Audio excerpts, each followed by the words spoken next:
Shaving foam है और shaving foam में किस तरीके से बच्चा प्ले करता है, रिलैक्स होता है। इसके अंदर आप चावल भी डाल सकते हैं, ठीक है। ये देखिए, अब इसी के अंदर आप बच्चे को बलून भी दे सकते हैं और बलून में ये देखें,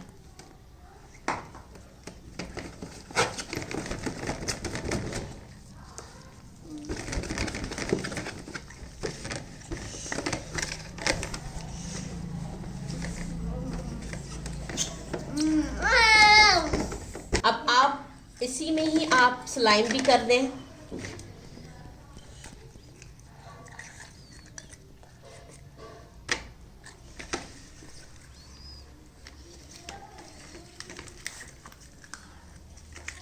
ये पेरेंट्स ऐसी चीज़ें हैं जो इजीली अवेलेबल भी हैं और इन चीज़ों से आपके बच्चे की हाइपरनेस कंट्रोल हो जाती है, वो रिलैक्स हो जाते हैं, काम डाउन हो जाते हैं।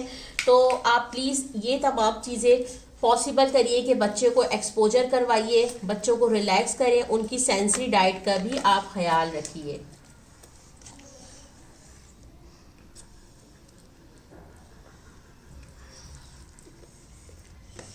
ना वो इंगेज रहेगा। इवन के बहुत से पेरेंट्स ये भी बोल रहे होते हैं कि हमारे बच्चे की स्पीच नहीं आ रही है, तो स्पीच इसी वजह से नहीं आ रही होती है कि आप उनकी नीड्स को फुलफ़िल नहीं कर रहे, उनकी साइकोलॉजिकल नीड्स को आप फुलफ़िल नहीं कर रहे।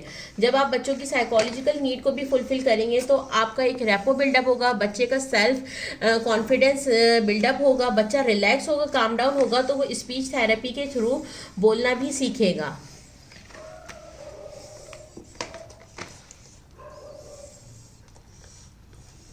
ठीक है जी। आप लोग कोशिश करें कि बच्चों को आप उनकी नीड्स के अकॉर्डिंगली थेरेपी दीजिए, तो आपको फिर बेनिफिट होगा। हर बच्चे की नीड, हर बच्चे की इंटरेस्ट अलग होता है। हम सब बच्चों को एक साथ एक तरीके से डील नहीं कर सकते हैं, ठीक है ना।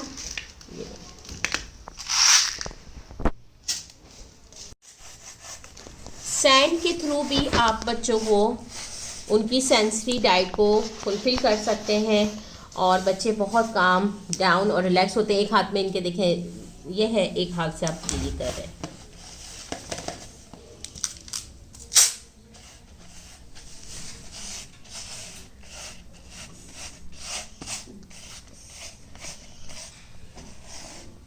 ये तमाम वो चीज़ें हैं जो मैं रेगुलर बेसिस पे करवाती होती हूँ अपने तमाम बच्चों को और जिनके रिज़ल्ट्स बहुत अच्छे हैं। पेरेंट्स, आप लोगों से मैं उम्मीद करूँगी कि आप लोग मेरे चैनल को सब्सक्राइब करिए और शेयर कीजिए ऐसे तमाम पेरेंट्स के साथ जिनको आपको लगता है कि इस चैनल की नीड है, अवेयरनेस है। और तमाम पेरेंट्स जो थेरेपी नहीं ले सकते हैं, किसी को सिटी का प्रॉब्लम है और किसी को फाइनेंशियल इशू होता है, तो आप प्लीज़ उन तमाम पेरेंट्स के साथ ये शेयर करें ताकि मैक्सिमम लोगों को इन वीडियोस के थ्रू बेनिफिट हो सके। और देखें कि बच्चे, ये सिटिंग टॉलरेंस इसकी नहीं है, लेकिन ये बच्चा बैठा हुआ है। ये बच्चा इसलिए बैठा हुआ है क्योंकि इसकी नीड फुलफ़िल हो रही है, ठीक है ना।